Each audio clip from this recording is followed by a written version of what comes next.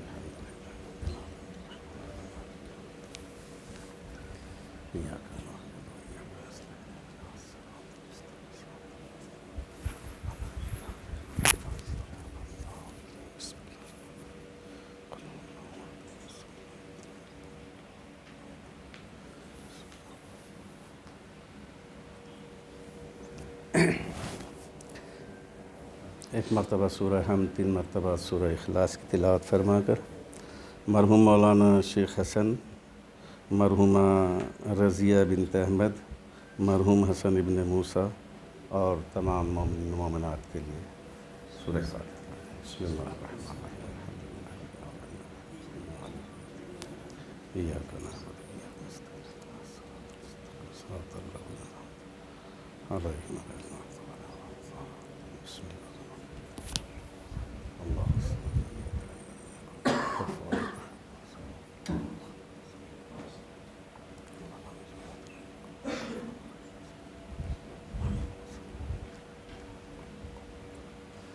اللہم صل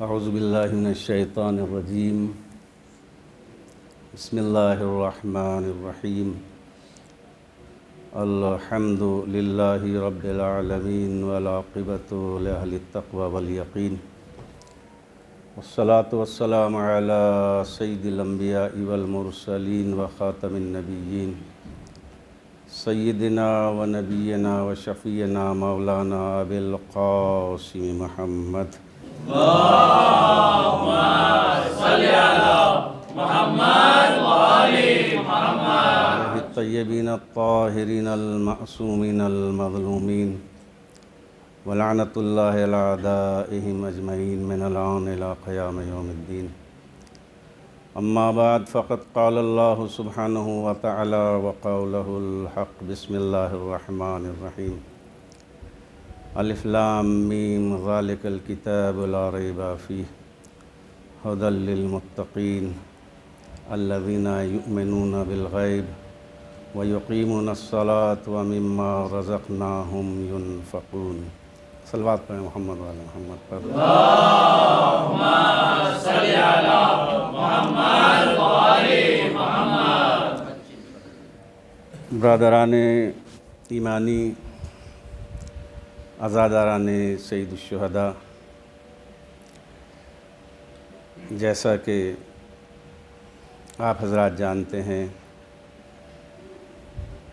کل رات سے جگہ جگہ پر ہر جگہ، ہر حسینیے میں، ہر گوشے کنار سید الشہداء علیہ الصلاۃ والسلام کی عزاداری، آپ کا غم، گریہ وزاری مجالس کا سلسلہ شروع ہو گیا ہے، اور آج سے تو تقریباً ہر جگہ اور ہر حسینیے میں اب صرف اور صرف ماتم حسین، امام کی مصیبت، امام کے مصائب پر گریہ، ہر جگہ سے اب صرف یا عباس اور یا حسین کی آوازیں بلند ہونا شروع ہو گئی ہیں۔ صلوات پڑھیں محمد وآل محمد پر۔ اللہم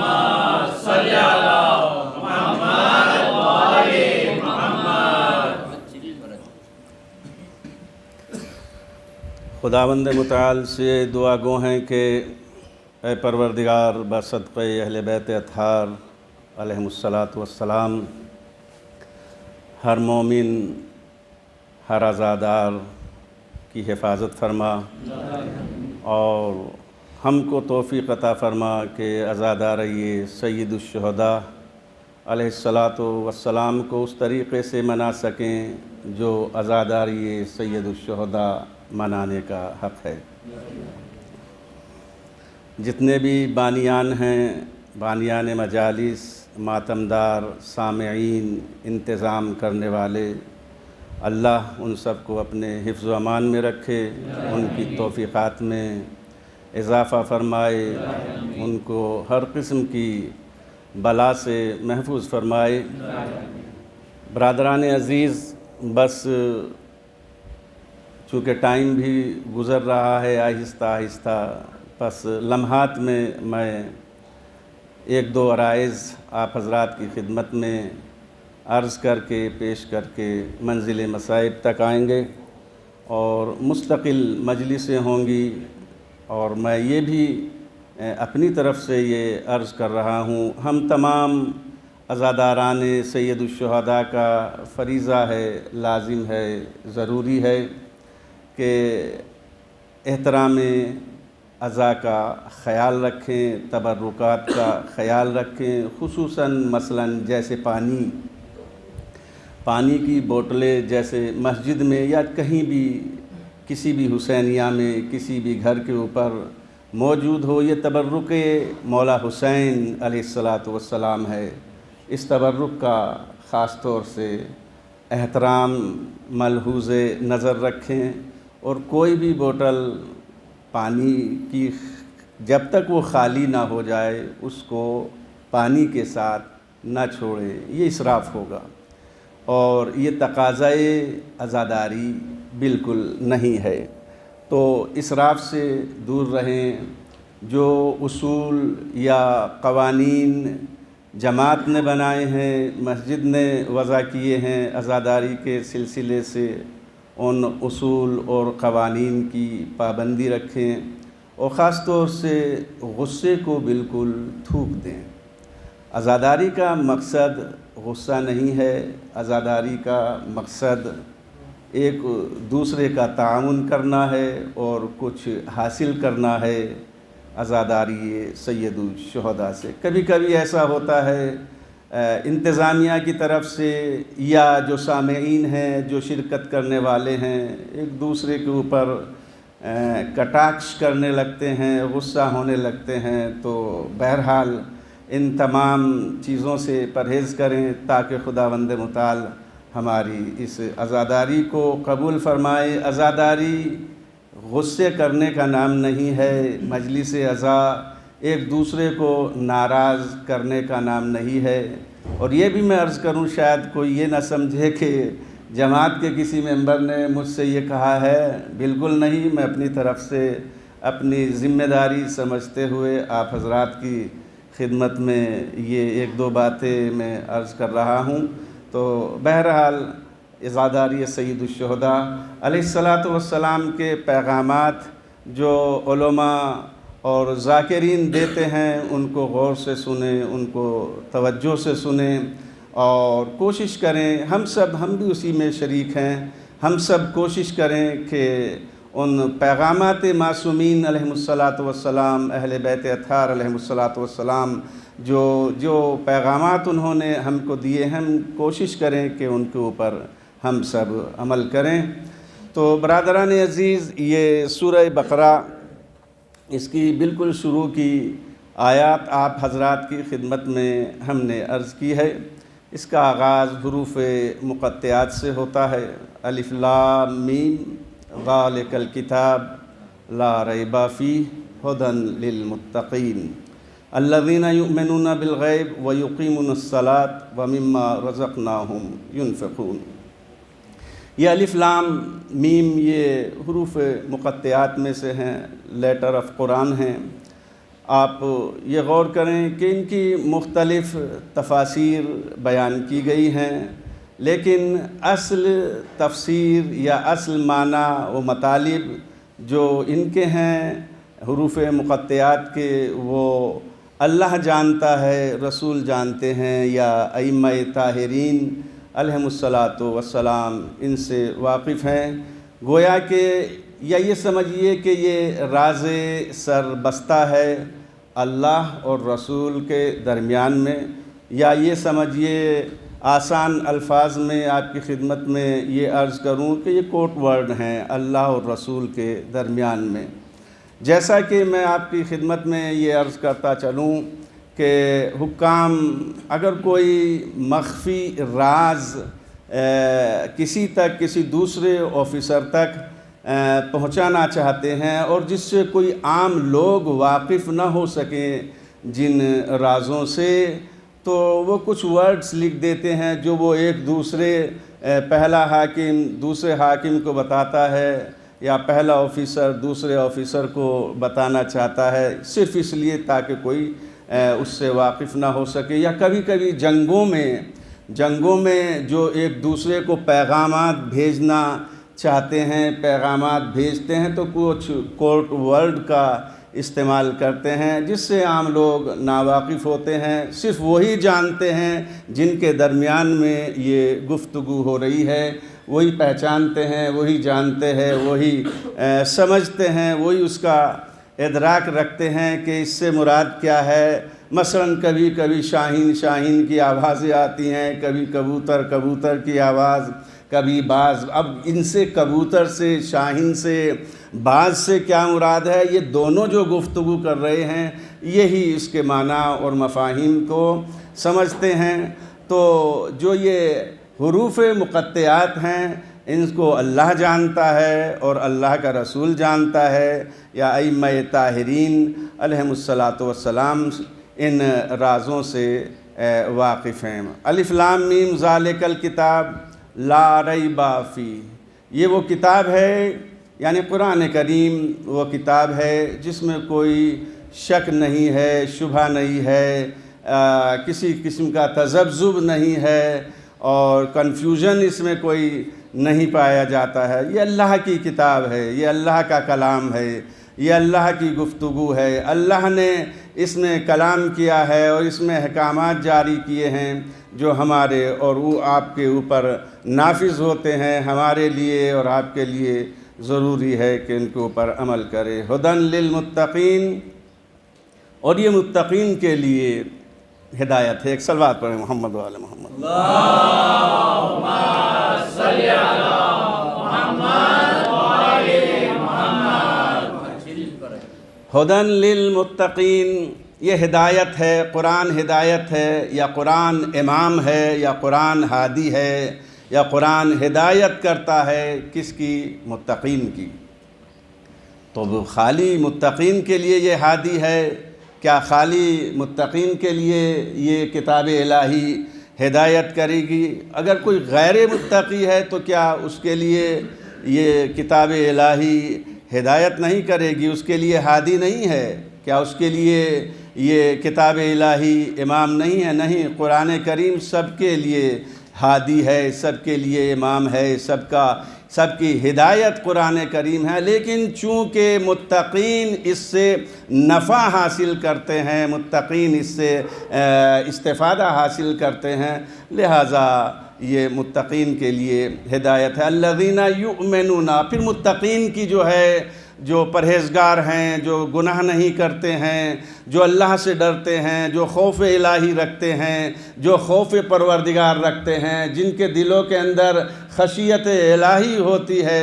اب ان کی صفات بیان کی جاتی ہے کہ متقین کون ہے. الذین یؤمنون بالغیب، متقین وہ ہیں جن کا ایمان غیب کے اوپر ہو. الذین یؤمنون بالغیب ویقیمون الصلاۃ، اور نماز کو قائم کرتے ہوں. یقیمون الصلاۃ ومما رزقناہم ینفقون، اور جو کچھ ہم نے دیا ہے اس میں سے خرچ کرتے ہوں. یقیمون الصلاۃ، قائم کرتے ہوں نماز کو.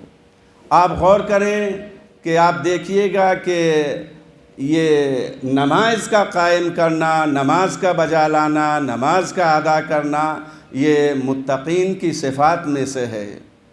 آپ غور فرما رہے ہیں؟ متقین کی صفات میں سے نماز کا قائم کرنا ہے. لیکن نماز کو قائم کیسے کریں؟ جب نماز کی حدود بتائی گئی ہیں، حدود نماز کے ساتھ اس کی حدود کے ساتھ ہم نماز کو قائم کریں. آپ غور کریں کہ نماز کیا ہے؟ نماز ایک وہ بزرگ ترین عبادت ہے۔ جناب مرحوم ایک بڑے عارف اور بڑے ہی عارف باللہ جناب آیت اللہ غازی، وہ کہتے ہیں ان کے پاس کوئی شخص گیا اور جانے کے بعد اس نے عرض کیا کہ حضور مجھے کوئی ورد بتا دیجئے، کوئی دعا بتا دیجئے تاکہ میں دنیا میں بھی اور آخرت میں بھی کامیاب ہو سکوں، میرے درجات بلند ہوں۔ تو مرحوم قاضی کہتے ہیں کہ ہم تمہیں کوئی ورد تو نہیں بتائیں گے، البتہ تم نماز کو اس کے وقت کے اوپر پڑھو۔ یعنی گویا کہ اول وقت نماز کامیابی کی کنجی ہے۔ اگر درجات چاہتے ہیں، اگر کوئی مقام حاصل کرنا چاہتے ہیں تو نماز کو اس کے وقت پر ادا کریں۔ وقت کے اوپر یعنی اول وقت جو نماز کا ہے اس وقت کے اوپر ہم نماز کو قائم کریں، ہم نماز کو ادا کریں۔ تو اول وقت اس کے وقت کے اوپر نماز کا بجا لانا، عبادت الہی انجام دینا، اپنے فرض کو ادا کرنا انسان کے جو درجات ہیں اس کو بلند کرتا ہے، وہ عالی مقام کے اوپر پہنچتا ہے۔ اگر آپ نے علماء اور اولیاء اللہ کے جو تاریخ اگر آپ نے پڑھی ہوگی، ان کی ہسٹری اگر پڑھی ہوگی، جو ان کو مقام حاصل ہوا ہے وہ اسی نماز کے ذریعے سے ہوا ہے۔ یعنی گویا کہ اول وقت نماز کا ادا کرنا۔ جناب آغائے بڑے عارف تھے جناب علی نخود کی، ان کے پاس ایک جوان حاضر ہوا اور اس جوان نے آپ سے جا کر کے کہا، بہت چاہتا تھا کہ ہم آپ سے ملاقات کریں کہ خداوند متعال نے میری اس دعا کو سن لیا اور آپ سے آپ کی زیارت مجھ کو نصیب ہو گئی۔ میں چاہتا تھا آپ کی خدمت میں اپنی ایک دو باتیں گزارش کرنا، اور ان میں سے سب سے پہلی بات یہ ہے کہ میں چاہتا ہوں کہ خداوند متعال مجھ کو رزق کے فراوان عطا فرمائے۔ دوسری بات اس نے پھر ان سے کہا کہ میں یہ چاہتا ہوں کہ خداوند متعال، میں اپنی ابھی تک ہم رشتہ ازدواج میں ابھی جڑے نہیں ہیں، اور کوئی اچھی با ایمان متقی پرہیزگار باادب تربیت یافتہ مجھ کو کوئی لڑکی ملے جس سے میں شادی کر سکتا ہوں۔ اور تیسرے یہ ہے کہ میں جوانی کے عالم میں حج کرنا چاہتا ہوں، لیکن میرے پاس وہ وسائل نہیں ہیں کہ میں اس فریضہ حج کو ادا کر سکوں۔ تو ہر تینوں کے بارے میں جناب نخود کی فرماتے ہیں کہ اول وقت نماز پڑھو، اول وقت نماز پڑھو، اول وقت نماز پڑھو، جو تم چاہتے ہو وہ تم مل کر کے رہے گا۔ ادھر ان کو یہ نصیحت ملی اور اس نے اول وقت جا کر کے نماز پڑھا۔ وہ خود کہتے ہیں کہ مجھ کو 1 سال نہیں گزرا تھا کہ اسی سال اول وقت نماز پڑھنے کے باعث اس کی وجہ سے خداوند متعال نے میرے اقتصاد کو اچھا کیا اور میں حج کے لیے گیا، میرے رزق میں فراوانی ہوئی، میرے رزق میں خداوند متعال نے وسعت عطا فرمائی، اور اللہ نے مجھ کو ایک بہترین با تربیت بیوی عطا فرمائی۔ تو آپ غور کریں، اگر کوئی یہ چاہتا ہے کہ اس کا مقام دنیا میں بھی بلند ہو اور آخرت میں بھی بلند ہو تو وہ اس فریضے کو اول وقت ادا کرے۔ ایک صلوات پڑھیں محمد و آل محمد پر۔ اللہم صلی علی محمد و آل محمد۔ آپ حضرات سے گزارش ہے تھوڑا سا آگے آ جائیے تاکہ پیچھے آنے والے جو عزادار ہیں ان کو جگہ مل سکے، اور قبلہ سے میری گزارش ہے کہ آگے تشریف لائے، مجھ کو یاد نہیں رہا تھا، حضور آپ آگے تشریف لے آئیے۔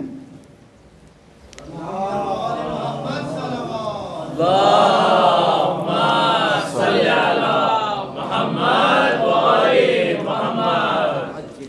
شکریہ، اجازت ایک صلوات اور پڑھیں محمد و آل محمد۔ اللہم صلی علی محمد و آل محمد۔ یقیمون الصلاۃ، اور پھر ہے مما و مما رزقناہم ینفقون، جو کچھ ہم نے دیا ہے۔ اللہ کیا کہہ رہا ہے؟ ہم نے دیا ہے، کسی کا نہیں ہے۔ ہمارے پاس جو کچھ ہے وہ اللہ کا ہے۔ اگر کوئی فیکٹری ہے تو مالک اللہ ہے، اگر کوئی دکان ہے تو مالک اللہ ہے، کوئی بلڈنگ ہے تو مالک اللہ ہے۔ کسی قسم کا جو بھی کچھ ہے ہم نے دیا ہے، وہ کب کسی سے چھین لے، کب کوئی روڈ کے اوپر آ جائے، کب کوئی سڑک پر آ جائے، یعنی اللہ کہہ رہا ہے ہم نے دیا ہے۔ اور جس کی فیکٹری ہے، جس کی کمپنی ہے، جس کی دکان ہے، وہ کہتا میرا ہے، تو میں اللہ کو پسند نہیں ہے، ہم پسند ہے۔ ہم کیا ہے؟ ہم میں کوئی غرور نہیں ہے۔ جب آپ ہم بولیں گے اس میں کوئی تکبر اور کوئی گھمنڈ نہیں پایا جا۔ جب میں بولوں گا یہ میرا ہے، یہ فیکٹری میری ہے، یہ دکان میری ہے، یہ گھر میرا ہے، میں اس کا مالک ہوں، تو تھوڑا یہاں ایک غرور اور تکبر پیدا ہو جاتا ہے، اور غرور اور تکبر کا اثر ہمیشہ نیچا ہوتا ہے۔ آپ غور کریں، ہسٹری ہمارے سامنے ہے، تاریخ ہمارے سامنے ہے کہ اللہ نے حکم کیا کیا تھا کہ جناب آدم علیہ السلام کو سجدہ کرو، لیکن ابلیس نے کیا کہا؟ میں تو سجدہ نہیں کروں، میں تو اس کے اندر میں پیدا ہو گئی تھی۔ تو جہاں میں پیدا ہو جاتی ہے اس میں کو پروردگار پسند نہیں کرتا۔ ہم نے دیا ہے، وَمِمَّا رَزَقْنَاهُمْ يُنْفِقُونَ، جو ہم نے دیا ہے اس میں سے خرچ کرو۔ تمہارا کوئی ہے؟ یہ ہمارا ہے، ہم نے تم کو دیا ہے۔ جب ہم مالک ہیں تم کو دینے میں کیا آر ہے؟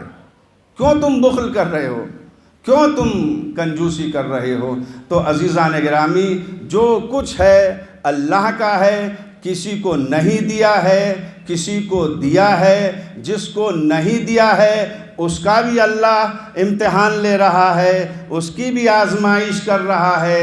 جس کو دیا ہے اللہ اس کا بھی امتحان لے رہا ہے، اس کو بھی آزمائش کر رہا ہے۔ لہٰذا جو ہم نے دیا ہے اس میں سے تم خرچ کرو، یہ تمہارا اپنا نہیں ہے، ہمارا دیا ہوا ہے۔ ایک صلوات پڑھیں محمد و آل محمد پر۔ اللہم صلی علی محمد و آل محمد۔ بس عزاداران مولا سید الشہداء، میں زیادہ آپ حضرات کو زحمت نہیں دوں گا، یہ زحمت نہیں ہے بلکہ رحمت ہے، لیکن بہرحال وقت کی بھی پابندی ضروری ہوتی ہے، اور بس میں چند لحظہ مصیبت کے اور مصائب کے پڑھ کر کے آپ حضرات کا شکر ادا کروں گا۔ ہم تو شکر ادا کرنے والے نہیں ہیں، شکر تو جناب سیدہ ادا کریں گی، اس لیے کہ آپ ہی کے بیٹے سید الشہداء امام علیہ السلام کی یہ فرش عزا ہے، اور انہی کے آپ مہمان ہیں۔ تمام عزادار جناب سیدہ کے مہمان ہیں، امام الزمان عجل اللہ تعالیٰ فرج الشریف کے مہمان ہیں، اور مولا امام زمان ہی اس فرش عزا کے اصل وارث ہیں۔ تو عزیزان محترم، آپ غور کریں کہ اس عزاداری کے سلسلے سے محمد و آل محمد صلوات۔ اللہم صلی علی محمد و آل محمد۔ معصومین علیہم السلام آخرت میں تو اس کی جزا ملنے والی ہی ہے، لیکن دنیا کے اندر بھی معصومین علیہم السلام نے عزاداروں کو نوازا ہے، اور خصوصاً جو امام علیہ السلام کے مرثیے پڑھتے ہیں یا مرثیے پڑھتے تھے ان کی حیات میں، ان کی زندگی میں، انہوں نے بڑی عزت افزائی فرمائی ہے ذاکرین کی، مرثیہ خوانوں کی۔ یہ تو اب ہمارے اس دور میں جناب علامہ سبط حسن صاحب کے دور سے یہ مجالس کا جو جس طریقے سے نثر میں ہم پڑھتے ہیں اس زمانے سے شروع ہو گیا، لیکن اصل جو معصومین علیہم الصلاۃ والسلام کے زمانے میں مصیبت بیان ہوتی تھی، مصیبت کربلا کے مصائب جو بیان کیے جاتے تھے وہ نظم ہی میں ہوتے تھے، یا اگر ہم یعنی تقسیم ہند کے سے پہلے جو ہندوستان کے اندر جو مجالس برپا ہوتی تھی، بڑے بڑے شعراء مرثیہ کہتے تھے، جناب میر انیس تھے، جناب میر دبیر تھے، حتیٰ کہ امام حسین علیہ الصلاۃ والسلام کی شان میں مرثیے کہے ہیں۔ ہمارے جو ہندو شعراء ہیں انہوں نے بھی اپنے قلم کو چلایا ہے مدح آل محمد علیہ الصلاۃ والسلام نے، بڑے بڑے مرثیے ان لوگوں نے لکھے ہیں۔ آپ غور کریں کہ شام غریبہ میں گویا کہ شام غریبہ تمام نہیں ہوتی جب تک وہ کلام نہیں پڑھ دیا جاتا جو ایک ہندو کا لکھا ہوا تھا، یعنی گھبرائے گی زینب۔ یہ کس کا کلام ہے؟ یہ کسی شیعہ کا لکھا ہوا کلام نہیں تھا، بلکہ ایک ہندو کا کلام ہے، یہ جو آج تک کے انتقال کو مرے ہوئے بھی ایک عرصہ گزر چکا ہے، لیکن شام غریبہ ہند و پاکستان میں تمام نہیں ہوتی ہے جب تک کہ اس کو پڑھ نہیں دیا جاتا۔ گھبرائے گی زینب، مصائب امام حسین، مصائب کربلا ادا کرنے کے بعد یہ ہر جگہ یہ مرثیہ پڑھا جاتا ہے اور لوگ اس کے اوپر گریہ کرتے ہیں۔ گویا کہ جو اہل بیت طاہرین آل محمد کربلا والوں سے جڑ جاتا ہے اس کو آخرت تو بن ہی جاتی ہے، لیکن دنیا کے اندر اس کا نام ہوتا ہے۔ آج میر انیس زندہ ہیں، آج مرزا دبیر زندہ ہیں، اور آج دوسرے مرثیاں لکھنے والے زندہ ہیں، آج شعراء حضرات زندہ ہیں جنہوں نے معصومین علیہم الصلاۃ والسلام کے دور میں ان کے زمانے میں مرثیے کہے ہیں، اشعار کہے ہیں، یہاں تک کہ معصومین علیہم الصلاۃ والسلام حکم دیتے ہیں، امام معصوم فرش عزائے مولا حسین علیہ الصلاۃ والسلام پر بیٹھتے ہیں اور شاعر کو حکم دیتے ہیں ہمارے جد امجد کے مصائب پڑھو، ہمارے دادا کے مصائب پڑھو۔ مثلا جیسے دہبل ہیں، امام علیہ الصلاۃ والسلام کے زمانے کے شاعر ہیں، امام علیہ الصلاۃ والسلام نے اپنے گھر کو سجایا، فرش عزا بچھائی، دہبل کو حکم دیا اے دہبل جاؤ منبر پر جاؤ اور ہمارے جد امام حسین علیہ الصلاۃ والسلام کے مصائب پڑھو۔ تو گویا کہ شعراء کا ایک بڑا کردار رہا ہے، پڑھنے والوں کا ایک بڑا کیریکٹر اور کردار رہا ہے۔ عزاداری کو فروغ دینے میں ہمارا اور آپ کا فریضہ ہے کہ ہم عزاداری میں مجلس السید الشہداء، چاہے وہ مرثیے ہوں، چاہے وہ نوحے ہوں، کوئی بھی ہو، سوز ہو، سلام ہو، ہم ایسے اشعار پڑھیں جو آل محمد علیہ الصلاۃ والسلام کی خوشنودی اور ان کی رضایت کا سبب بنے۔ ہم ایسے اشعار نہ پڑھیں عزاداری میں، مجالس میں، کہ جو آل محمد علیہ الصلاۃ والسلام کی ناراضگی کا سبب ہو۔ بس عزیزان محترم، یہی میری گزارش تھی آپ تمام عزاداروں سے۔ بس کربلا سج چکی ہے، امام حسین علیہ الصلاۃ والسلام کا ماتم کرنے کے لیے ہمارے جوان، ہمارے نوجوان، ہمارے بچے آمادہ ہیں، تیار ہیں۔ ایسے تو مولا حسین علیہ الصلاۃ والسلام نے اپنے سفر کا آغاز سن 60 ہجری اور 28 صفر کو فرمایا تھا۔ یہ قافلہ 28 صفر کو مدینے سے روانہ ہوا تھا اور مکہ پہنچا تھا۔ مکے میں امام حسین علیہ الصلاۃ والسلام نے اپنا حج بھی مکمل نہیں کیا، اپنے حج کو امام علیہ الصلاۃ والسلام نے عمرے سے تبدیل کیا اور آپ کربلا کی طرف رواں ہو گئے۔ عزیزان گرامی، آپ غور کریں، کربلا کے میدان میں مولا حسین علیہ الصلاۃ والسلام پہنچے۔ میں تمام ان باتوں کو سے رد ہوتے ہوئے، گزرتے ہوئے بس آپ کو اس منزل تک لانا چاہتا ہوں کہ یہ عزاداری سید الشہداء وہ عزاداری ہے کہ جس کی خاطر، جس کے قیام کی خاطر، جس کو باقی رکھنے کی خاطر لوگ اس چیز تک کی پرواہ نہیں کرتے ہیں کہ ان کے پاس مال ہے یا نہیں ہے، دولت ہے یا نہیں ہے، ادھار لیتے ہیں، قرض لیتے ہیں، لوگوں سے مانگ لیتے ہیں، ہاتھ پھیلا دیتے ہیں۔ ہر شخص ہاتھ نہیں پھیلا سکتا، لیکن قرض لے لیتا ہے امام حسین علیہ السلام کی فرش عزا بچھانے کی خاطر۔ آپ غور کریں، اب تاریخ میں ایسے واقعات گزر چکے ہیں کہ عزاداری سید الشہداء علیہ السلام کو برپا کرنے کی خاطر لوگوں نے اپنی اولادوں کو فروخت کر دیا ہے، اپنے بچوں کو بیچ دیا ہے، لیکن عزاداری مولا حسین علیہ السلام کو رکنے نہیں دیا ہے۔ ایک زمانہ تھا جب عزاداری مولا حسین علیہ السلام پر پابندیاں لگی ہوئی تھیں، لوگ مولا حسین علیہ السلام کا نام اپنی زبان سے لے نہیں سکتے تھے۔ ایک خانوادہ تھا جس میں شوہر تھی، ایک بیوی تھی، ایک شوہر تھا، ایک اس کی زوجہ تھی، 2 اس کے بچے تھے۔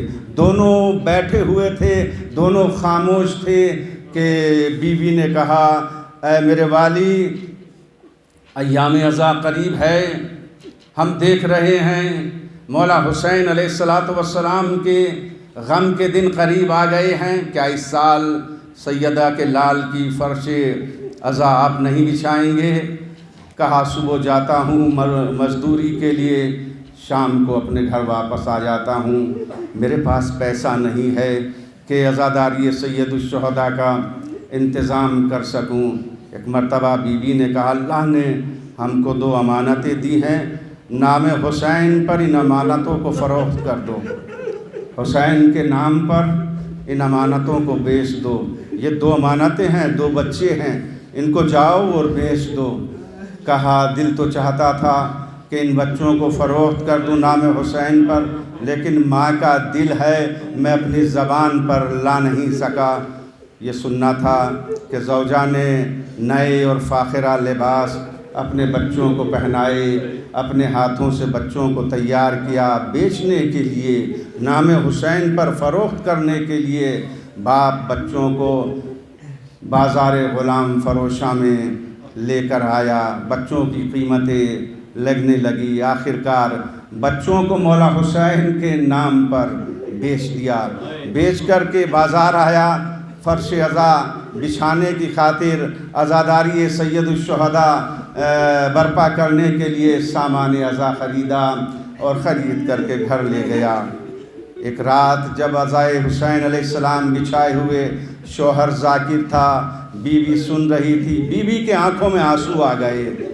شوہر نے پوچھا، اے بیوی، کیا اپنے بچوں کو یاد کر کے رو رہی ہو؟ کیا اپنے بچوں کو یاد کر کے رو رہی ہو؟ جب یاد ہی کرنا تھا تو بچوں کو بیچا کیوں ہے؟ بچوں کو فروخت کیوں کیا ہے؟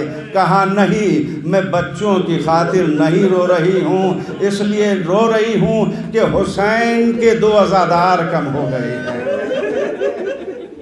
حسین کے 2 عزادار کم ہو گئے ہیں، یہ سوچ سوچ کر کے رو رہی ہوں۔ ایک مرتبہ بیوی نے کہا، اے میرے والی، اس قصے کو تو سنائیے تو صحیح۔ کہا جب ہم گھر سے خرید کر کے ان بچوں کو لے کر کے چلے تھے، بازار غلام فروشہ میں آئے تو 2 شخصیتیں آئیں، ہمارے سے ان کی بچوں کی قیمت پوچھی، ان بچوں کی قیمت ہم کو دی، وہ بچوں کو لے کر کے چلے گئے، اور اس کے بعد لے جانے کے بعد ہم آ گئے بازار میں، ان کی قیمت لے کر کے آئے۔ ابھی جب قیمت لے کر کے آئے تھے، ہم نے بازار میں آ کر کے سامان عزا خریدا، مجلس برپا کر ہی رہے تھے، تمہاری آنکھوں میں آنسو دیکھے تو دروازے کی کنڈی کسی نے کھٹکھٹائی، دروازے کی کنڈی کسی نے کھٹکھٹائی، عزاداری کے اوپر پابندی تھی۔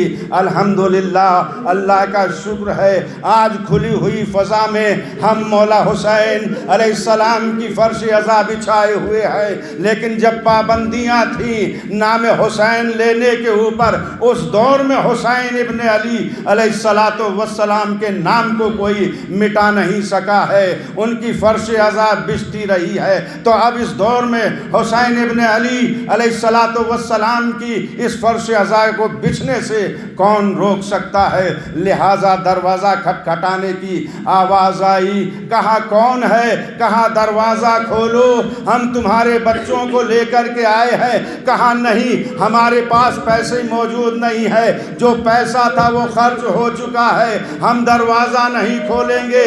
کہا دروازہ کھولو، ہم تمہارے بچوں کو آزاد کر کے لائے ہیں۔ دروازہ کھولا، ایک محترمہ بچوں کی انگلیاں پکڑ کے داخل ہوئیں، اور جیسے ہی داخل ہوئیں اس زوجہ نے کہا، اس خاتون نے کہا، اے بی بی ہمارا غریب خانہ آپ کے قابل نہیں ہے۔ کہا نہیں، ایسا نہیں ہے، آؤ چلو وہاں بیٹھتے ہیں جہاں تم بیٹھ کر کے مجلس کر رہی ہو، جہاں حسین کا ماتم کر رہی ہو، جہاں حسین کا ذکر کر رہی ہو، جہاں حسین کے مسائب پڑھ رہی ہو۔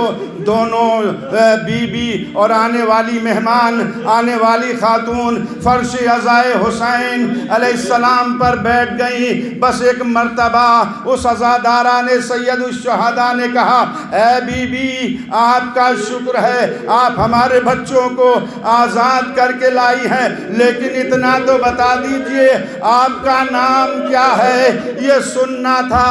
ان بی بی نے کہا، اے بی بی جس کی فرش ازا تو بچھائے ہوئے ہے، جس کے نام پر تو نے اپنے بچوں کو بیچ دیا ہے، فروخت کر دیا ہے، میں ان کی ماں فاطمہ زہرا ہوں، تیرے بچوں کو آزاد کر کے لائی ہوں۔ ہائے میرا گھر عاشور کے روز کربلا میں لٹ گیا، خیام جلا دیے گئے، ہماری بیٹیوں کو بے پردہ کیا گیا، ہمارے بچوں کا سامان لوٹ لیا گیا، ہمارے جوانوں کے ہاتھوں میں ہتھکڑیاں، پیروں میں بیڑیاں پہنائی گئیں۔ وَسَيَعْلَمُ الَّذِينَ ظَلَمُوا أَيَّ مُنقَلَبٍ يَنقَلِبُونَ أَلَا لَعْنَةُ اللَّهِ عَلَى الْقَوْمِ الظَّالِمِينَ۔